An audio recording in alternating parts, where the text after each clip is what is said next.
Ragnar Lothbrok is a legendary leader and main character in the show Vikings. In a time when power and respect meant everything, he was able to rise up from being a simple farmer to a ruler to a king.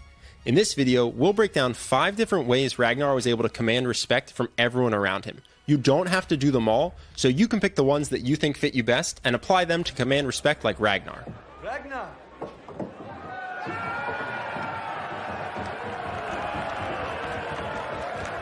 Quick warning, this video has spoilers through Season 4. The first thing that earns Ragnar respect is his ambition. Specifically, Ragnar has ambitious goals that other people want to be a part of, and he pursues them relentlessly.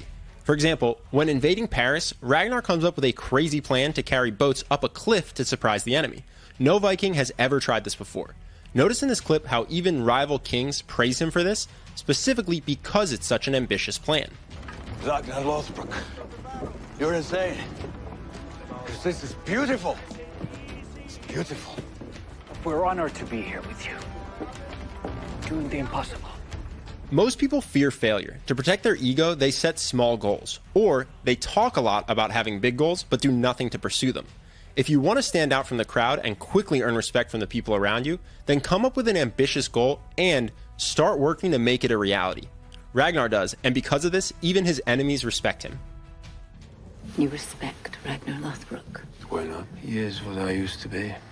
Restless, ambitious.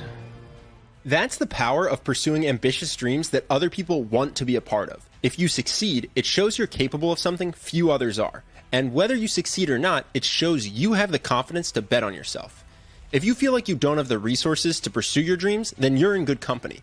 When Ragnar starts his rise to power, he's just a farmer. No one has to follow him unless they choose to.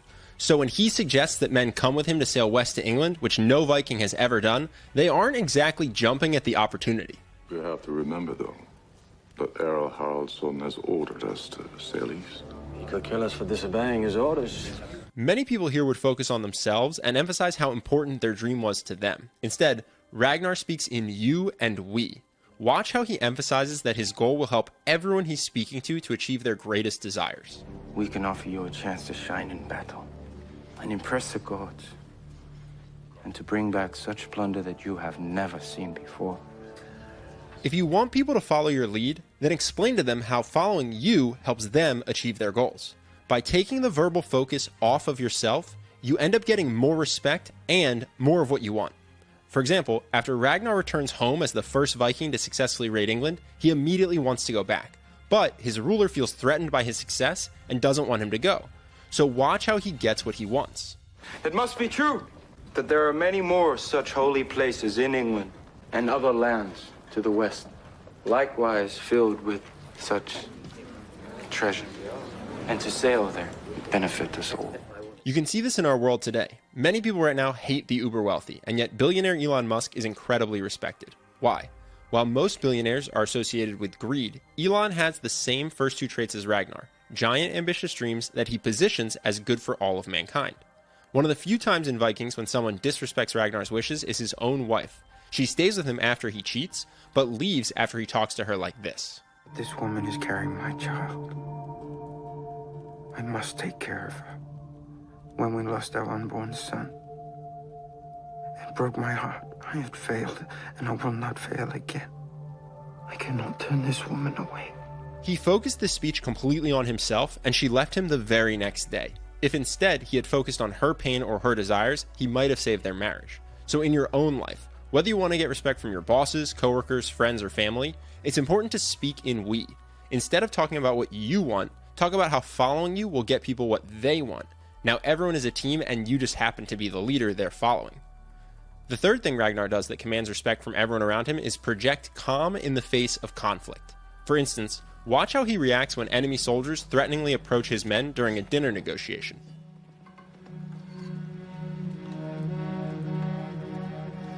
I agree to the terms. Imagine you're his enemy. You have no idea how skilled his men are in battle, but that's his reaction when you threaten him. Terrifying. He's completely non-reactive and maintains slow movements and relaxed body language. His calm instantly commands respect. For another example, watch how he reacts when his brother, a legendary fighter, threatens to kill a man he wants to keep alive. And I say he dies. Does it really mean that much to you, brother? Most people faced with social conflict break eye contact. This successfully diffuses tension, but can make you seem weak. Others may try to show strength by raising their voice, but this can escalate the conflict. Ragnar holds eye contact and keeps his voice low. This is a great combination. Your eye contact conveys confidence, while speaking calmly and at a low volume helps de-escalate the situation. This doesn't mean to put yourself in harm's way to get respect. Try to avoid physical conflict when you can. But if you find yourself in the face of social conflict, this is a great playbook to follow. This lack of fear helps Ragnar with another habit he has that commands respect. He leads from the front. If Ragnar asks someone to take a risk for him, he takes the risk as well. For example, in almost every fight he's in the thick of things, often leaving the safety of the shield wall to win the battle. Even when other people volunteer to take risks for him, Ragnar makes sure he carries at least an equal burden. Watch what he does when his friend Floki volunteers to raid an enemy camp and burn their food supplies. A few of us will go into the town and destroy the winter grain stores. I will do it. I will go. No, my son and I shall go. We'll only need a few men. Compare that to the Parisian emperor that hides in his castle while his men die for him, and then reacts like this when Ragnar sneaks into the city. I win.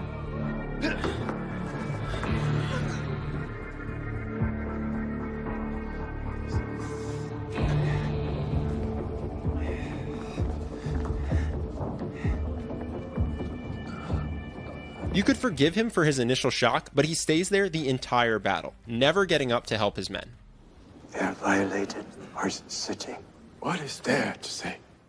All the angels in heaven are weeping. Father, get up. The heathens have gone. You can tell even his own daughter no longer respects him.